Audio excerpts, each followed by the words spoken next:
Hello students, कैसे हैं आप लोग। मैं उम्मीद करता हूं आप लोग बहुत अच्छे होंगे। आज फिर से हमारी क्लास में आप लोगों का बहुत बहुत स्वागत है। तो मैं मदन सर आज आप लोगों के लिए उसी ग्रेविटेशन चैप्टर का सेकंड पार्ट लेके आया हूं। ओके स्टूडेंट्स, तो आज स्टूडेंट्स हमारा जो टॉपिक है कैपलर्स लॉ।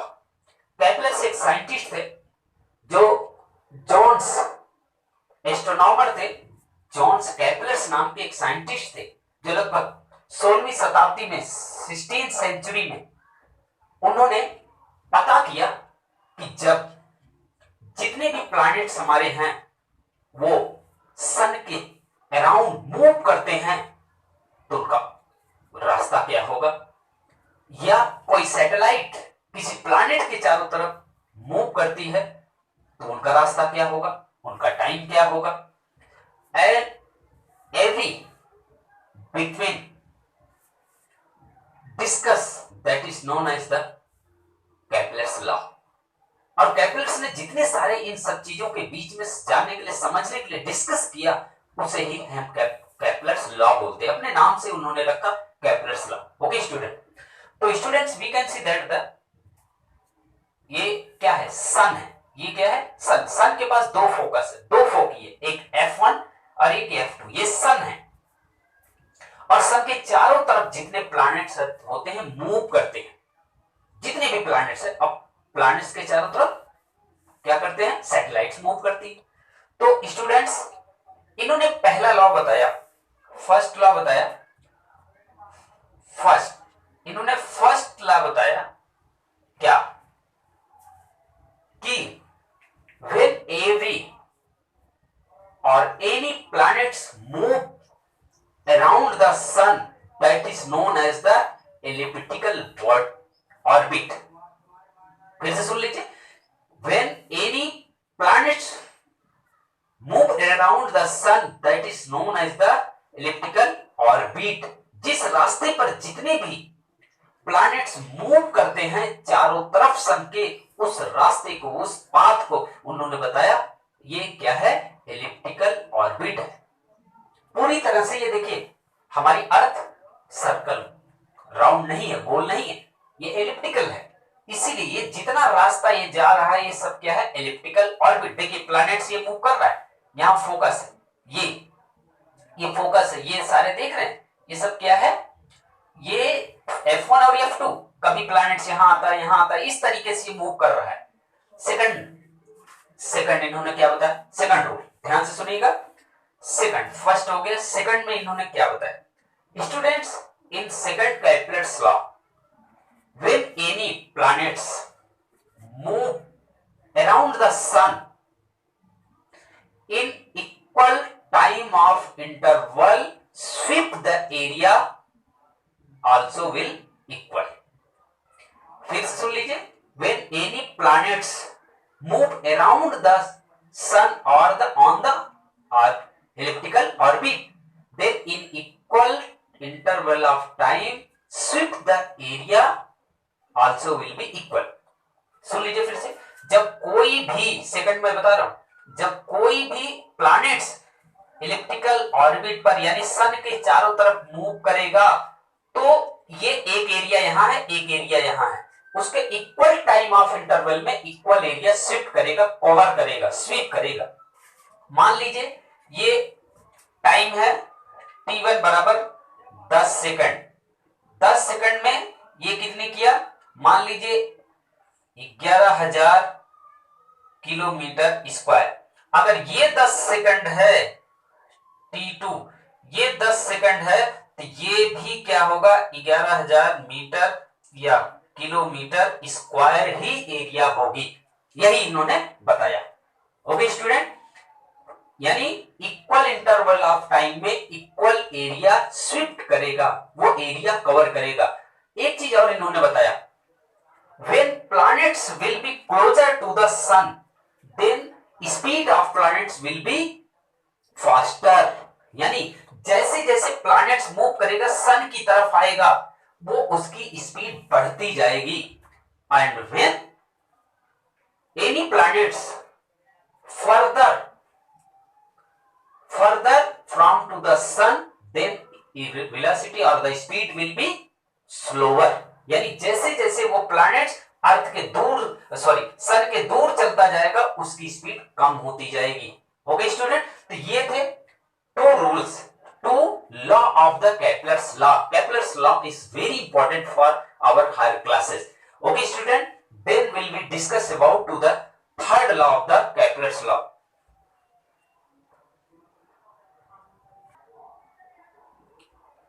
तो स्टूडेंट्स, ये Kepler's third law of motion हम लोग पढ़ने जा रहे हैं और इसे ध्यान से रखिएगा यार, इससे हम न्यूमेरिकल्स भी कर सकते हैं. आप लोग को मैं बार बार कहता हूं, आप लोग को डरने की जरूरत नहीं. जो जो मैं पढ़ाता हूं उसे आप लोग पढ़ते जाइए और वीडियो को एक बार दो बार देखा करिए, समझा करिए और वीडियो को सब्सक्राइब, शेयर, लाइक जरूर किया करिए. और स्टूडेंट देखिए, third Kepler's law of motion क्या है. जब कोई भी, अगर मान लीजिए ये हमारा क्या है, ये अर्थ है, एक प्लांट मान लीजिए, अर्थ मान लीजिए, कुछ भी मान लीजिए, प्लैनेट, एक प्लैनेट, किसी भी प्लैनेट को मान लीजिए, और ये हमारा सन है, जो सन के चारों तरफ ये प्लैनेट मूव कर रहा है. मान लीजिए इसकी डिस्टेंस क्या है, आर, और ये यहां से और यहां तक पहुंचने में मान लीजिए टी टाइम लगता है. तो टी टाइम लेता है, यहां से लेकर यहां तक पहुंचने में इसको क्या करता है बेटा, टी टाइम. पहले इस ए डैश पे था, फिर ये बी या ए मान लीजिए, ए से बी तक पहुंचने मान लीजिए टी टाइम लेता है और डिस्टेंस कितनी आर है. तो स्टूडेंट्स, ये हमें याद रखना होगा कि जो इसकी अकॉर्डिंग टू द, ये डेफिनेशन क्या है कि the cube of the mean distance, cube of mean distance यानी r cube, planet from the sun is the directly proportional to the square of the time is take to the more around the sun. यानी कोई planet सन के चारों तरफ move कर रहा है तो उसकी डिस्टेंस का क्यूब उसके टाइम के स्क्वायर के डायरेक्टली प्रोपोर्शनल होगा. यानी r cube directly proportional t square. इसको अगर हम इस तरीके से लिखें, r इक्वल टू लिखें, यहां इसे हटाने के लिए किसी कांस्टेंट से मल्टीप्लाई करेंगे. तो स्टूडेंट्स, इसको अगर हम लिखें तो यहां अगर हम k इक्वल टू लिखें तो r cube upon T square. यानी ये क्या है, k की वैल्यू आ गई, और k क्या है, k इज अ कांस्टेंट. क्या है, कांस्टेंट है. ओके स्टूडेंट, k कांस्टेंट है. यानी कोई भी प्लैनेट्स, अगर किसी भी कोई भी प्लैनेट से अगर किस ऑर्बिटल पर, उसके इलेक्ट्रिकल ऑर्बिटल पर सन के चारों तरफ मूव कर रहा है तो उसकी मीन डिस्टेंस यानी उसकी आर क्यूब डायरेक्टली प्रोपोर्शनल होगा उसके टाइम के स्क्वायर के. ओके स्टूडेंट, तो ये था थर्ड लॉ ऑफ मोशन, इसे आप लोग को याद रखना होगा. और अब इसके बाद स्टूडेंट्स हम लोग कुछ नेक्स्ट टॉपिक पढ़ेंगे. तो स्टूडेंट्स, ये हमारा है Newton third law of motion and gravitation. Newton third law of motion हम लोगों ने फर्स्ट सेकंड चैप्टर में पढ़ लिया था कि एक्शन टू रिएक्शन. जब एक बॉडी दूसरे पर जितना फोर्स लगाती है, दूसरी बॉडी फर्स्ट बॉडी पर ही उतना ही फोर्स अपोजिट डायरेक्शन में लगाती है. वैसे ही हम इस Newton third law of motion and gravitation के बीच में रिलेशन देखेंगे कि क्या है. Student, the Newton third law of motion also hold good for the force of gravitation.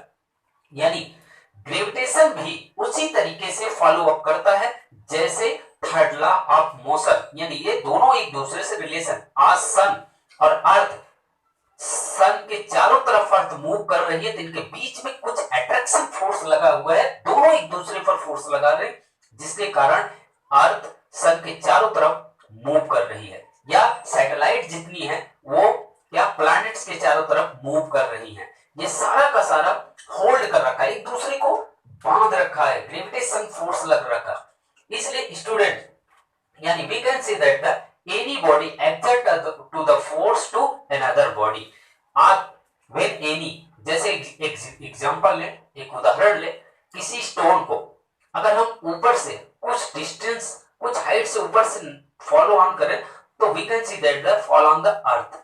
लेकिन अर्थ जितना फोर्स लगा रही है स्टोन पर, स्टोन भी फोर्स लगाती है अर्थ पर उतना ही अपोजिट डायरेक्शन में, but we can see that the always stone come on the earth, but earth can not attract towards the stone. हमेशा स्टोन अर्थ की तरफ आता है, अर्थ स्टोन की तरफ नहीं जाता है। ये क्यों, ये रीजन क्या है, इसको समझने के लिए हम एक फार्मूले को देखते हैं। We know that according to the second law of motion F equal to m into ए।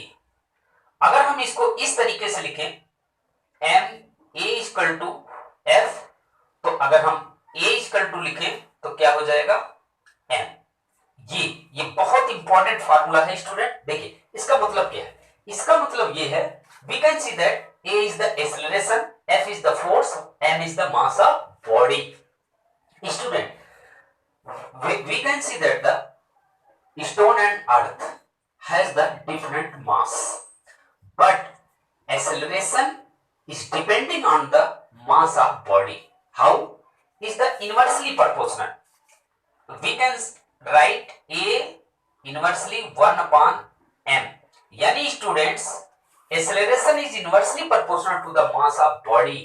हमेशा जिस बॉडी का मास जितना ज्यादा होगा उसका एक्सेलरेशन उतना कम होगा। उल्टा, जिस बॉडी का मास जितना कम होगा एक्सेलरेशन उतना ज्यादा होगा। यानी स्टोन और अर्थ के बीच की बात करें तो क्या होता है, मास ऑफ बॉडी मींस स्टोन का मास बहुत कम होता है, जिससे फॉल करते हैं पृथ्वी से, दोनों के बीच में फोर्स लग रहा है, बराबर इक्वल फोर्स लग रहा है और अपोजिट डायरेक्शन में। लेकिन अर्थ की तरफ क्यों आ जाता है स्टोन, क्योंकि स्टोन का मास बहुत कम होता है और अर्थ का मास बहुत ज्यादा होता है, इसलिए अर्थ मूव नहीं कर सकती स्टोन की तरफ, इसलिए स्टोन नीचे ही आता है। कोई भी चीज नीचे आता है, ये ध्यान रखिएगा।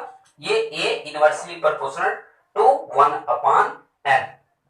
इसके बाद स्टूडेंट्स हम लोग पढ़ते हैं फ्री फॉल। फ्री फॉल क्या है, ये भी बहुत इंपॉर्टेंट आपका है। फ्री फॉल क्या है स्टूडेंट्स? फ्री फॉलिंग बॉडी,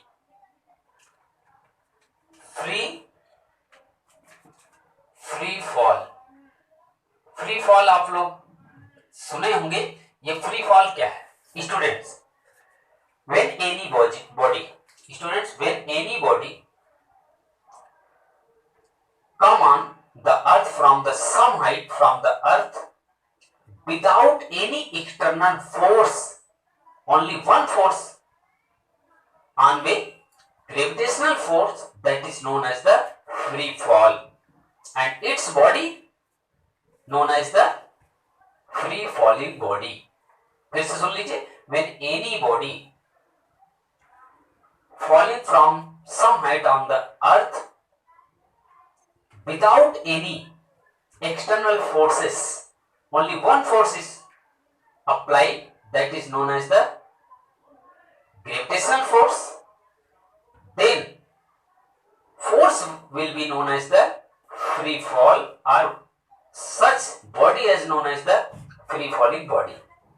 जब कोई मान लीजिए ये अर्थ है, ओके, ये अर्थ है, यहां पे एक बॉल है, इसको जब हम गिराते हैं यहां पर गिर गई, ओके स्टूडेंट्स, और जब इसमें कोई फोर्स ना लगा हो, केवल ग्रेविटेशनल फोर्स ही लगा हो, और ग्रेविटेशनल फोर्स के कारण ही बॉडी जब from some height on the earth पे फॉल ऑन करती है तो इसे क्या बोलते हैं? Free fall.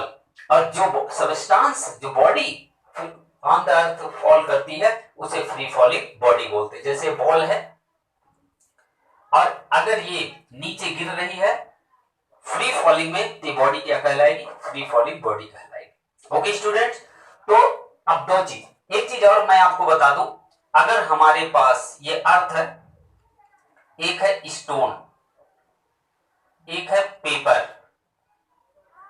एक है पेपर, ये पेज है, ये दोनों स्टूडेंट्स, ये बहुत इंपॉर्टेंट चीज आपको बताने जा रहा हूं, इसे ध्यान रखिएगा। अगर फ्री फॉल है, वहां पर कोई फोर्स अप्लाई नहीं हो रहा है, कोई फोर्स नहीं, केवल आपका ग्रेविटेशनल फोर्स है। अगर टू बॉडीज वहां से गिराई जा रही, भले ही एक स्टोन हो, बड़ा सा बहुत बड़ा स्टोन हो, और एक छोटा सा पेपर है, तो if only one force apply that is known as the gravitational force, then both body fall on the same time on the earth. दोनों ही सेम टाइम पर एक बराबर समय में यहां अर्थ पर गिरेगी, दोनों एक साथ। अब ये सोच रहे होंगे एक तो स्टोन है ज्यादा भारी होता है, एक पेपर है कम वजन होता है, क्यों ऐसा? क्योंकि उस पर कोई एक्सटर्नल फोर्स नहीं, कोई अपोज करने वाला फोर्स नहीं लग रहा है। इसलिए हमेशा ऑलवेज याद रखना कि अगर दो बॉडीज हैं फ्री फॉलिंग स्टेट में गिर रही हैं तो दोनों एक साथ on the ground follow up करेंगी। ओके स्टूडेंट, तो स्टूडेंट्स अब आज आपकी क्लास यहीं तक, फिर मिलते हैं नेक्स्ट वीडियो में। और आपको मैं फिर से कहूंगा, इस वीडियो को अगर अभी तक आप सब्सक्राइब नहीं किए हैं तो लाल बटन दबा दीजिए, बेल आइकन को भी दबा दीजिएगा, ताकि जब भी वीडियो मैं बनाऊं आप तक वो आसानी से पहुंच जाए। शेयर भी कर दीजिएगा जिन बच्चों को इसकी जरूरत है। तो thank you so much student, फिर मिलते हैं नेक्स्ट वीडियो में। Okay students.